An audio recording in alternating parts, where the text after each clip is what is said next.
Dans cette capsule, nous allons parler du bilan de puissance. Commençons par rappeler la définition de la puissance. C'est une grandeur notée P qui indique l'aptitude d'un système à convertir rapidement de l'énergie.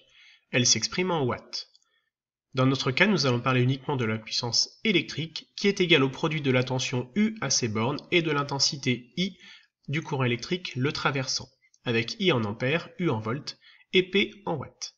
Quelques ordres de grandeur de puissance en entrée. Pour une calculatrice, c'est de l'ordre du milliwatt, un smartphone de l'ordre du watt, un radiateur électrique de l'ordre du kilowatt et un moteur de TGV de l'ordre du mégawatt. Quelques ordres de grandeur de puissance en sortie. Pour un mètre carré de panneau photovoltaïque de l'ordre de 10 puissance 2 watts, une éolienne de l'ordre du mégawatt et une centrale nucléaire de l'ordre du gigawatt. Voyons maintenant l'énergie électrique que l'on note grand E.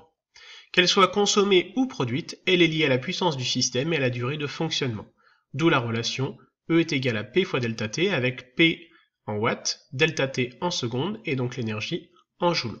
On remarque donc 1 joule est égal à 1 watt seconde. Il ne faut surtout pas dire 1 watt par seconde. De la même manière, une facture d'électricité s'exprime en kilowattheure. Et 1 kilowattheure, c'est égal à 3,6 fois 10 puissance 6 joules, c'est-à-dire 3,6 mégajoules. Voyons maintenant ce que l'on appelle l'effet joule. L'effet joule correspond au dégagement de chaleur qui accompagne le passage du courant électrique dans un système. C'est-à-dire que quel que soit le système, on aura toujours un dégagement de chaleur. Ce dégagement de chaleur peut être voulu ou non.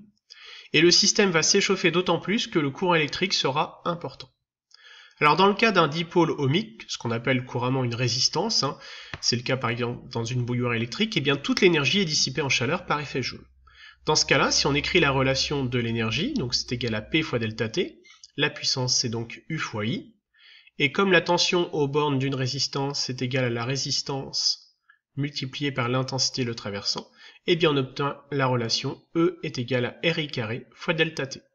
Avec donc delta T en secondes, I en ampères, la résistance en ohms, et donc évidemment l'énergie en joules. Parlons maintenant du bilan de puissance d'un convertisseur. Au cours d'une conversion, la puissance, et donc l'énergie, on verra tout à l'heure pourquoi, est conservée. Alors, un convertisseur, par convention, se représente sous forme d'une bulle. On met le nom du convertisseur à l'intérieur. Ensuite, à sa gauche, on indique par une flèche la puissance reçue, donc l'on note P reçu. Le convertisseur va fournir une puissance dite utile, et on aura obligatoirement une puissance qui sera dissipée par effet joule, qu'on appellera P dissipé. Et donc le bilan de puissance permet d'écrire que la puissance reçue est égale à la puissance utile plus la puissance dissipée. Notez que dans le cas d'un conducteur ohmique, donc d'une résistance, eh bien la puissance utile c'est la puissance dissipée, donc en fait on a P reçu qui est égal à P utile, sachant que P utile c'est la puissance dissipée par effet joule. Si maintenant cette relation du bilan de puissance, on multiplie chaque terme par delta T, eh bien on tombe sur l'énergie, et donc on peut dire que l'énergie reçue est égale à l'énergie utile plus l'énergie dissipée. Ce bilan de puissance va nous permettre de déterminer le rendement d'un convertisseur. On le note état, comme en chimie, et cela permet de connaître l'efficacité de ce convertisseur. Et donc c'est le rapport de la puissance utile sur la puissance reçue, et donc par conséquent l'énergie utile sur l'énergie reçue. Cette grandeur n'a pas d'unité, elle est comprise entre 0 et 1, ou on peut l'exprimer en pourcentage, donc entre 0 et 100%. Évidemment, plus le résultat est proche de 100%, plus le convertisseur est efficace, et un convertisseur parfait a un rendement de 100%, c'est le cas d'un conducteur ohmique.